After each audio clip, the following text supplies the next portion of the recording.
Social media বন্ধ হবে নাকি চলবে? ফ্রান্সে এবার ১৫ বছরের নিচে শিশুদের জন্য সোশ্যাল মিডিয়া নিষিদ্ধ করার উদ্যোগ, কিন্তু এতে খুশি নয় কিশোররা। আবার স্বস্তি দেখছেন অনেক অভিভাবক। তাহলে আসলে কার যুক্তি বেশি শক্তিশালী?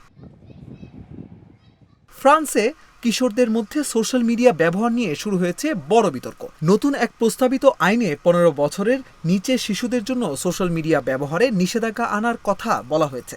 কিন্তু কিশোরদের মতে সোশ্যাল মিডিয়া শুধু সময় নষ্ট নয়, এটি তাদের জন্য যোগাযোগ, বন্ধুত্ব আর মানসিক স্বস্তির এক বড় মাধ্যম।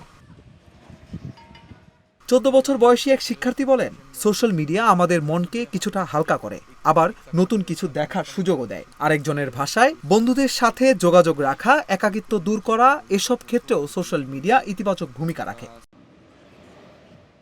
তবে তারা এটাও স্বীকার করছে, অতিরিক্ত ব্যবহার সময় নষ্টের কারণ হয়ে দাঁড়ায়। অন্যদিকে আইন প্রণেতারা বলছেন, কম বয়সে স্মার্টফোন ও সোশ্যাল মিডিয়া ব্যবহারের ফলে শিশুদের মানসিক ও বুদ্ধিবৃত্তিক বিকাশে নেতিবাচক প্রভাব পড়ে।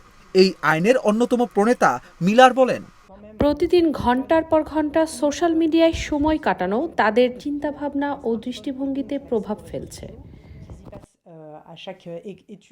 আইনে সোশ্যাল মিডিয়া প্ল্যাটফর্মগুলোকে নির্ভরযোগ্য বয়স যাচাই পদ্ধতি চালুর প্রস্তাব করা হয়েছে। তবে অভিভাবকদের দৃষ্টিভঙ্গি একেবারেই আলাদা। ২ সন্তানের মা ক্যারোলিন বলেন, প্রতিদিন সন্তানদের বলতে হয়, থামো, এত স্ক্রল করো না। আমি নিজেও মনে করি তাদের খুব তাড়াতাড়ি ফোন দিয়ে ফেলেছি। আমি মনে করি এই নিষেধাজ্ঞা শিশুদের সৃজনশীলতা ও চিন্তার জন্য খুবই গুরুত্বপূর্ণ ভূমিকা রাখবে। একদিকে প্রযুক্তির সুবিধা, অন্যদিকে এর প্রভাব। এই দ্বন্দ্ব এখন শুধু ফ্রান্সেই নয়, ছড়িয়ে পড়ছে বিশ্বজুড়ে। প্রশ্ন রয়ে যায়, সোশ্যাল মিডিয়া কি কিশোরদের জন্য প্রয়োজন, নাকি নিয়ন্ত্রণই এখন সবচেয়ে জরুরি? অভিষেক তরফদার, অঞ্জন, ইন্ডিপেন্ডেন্ট ডিজিটাল।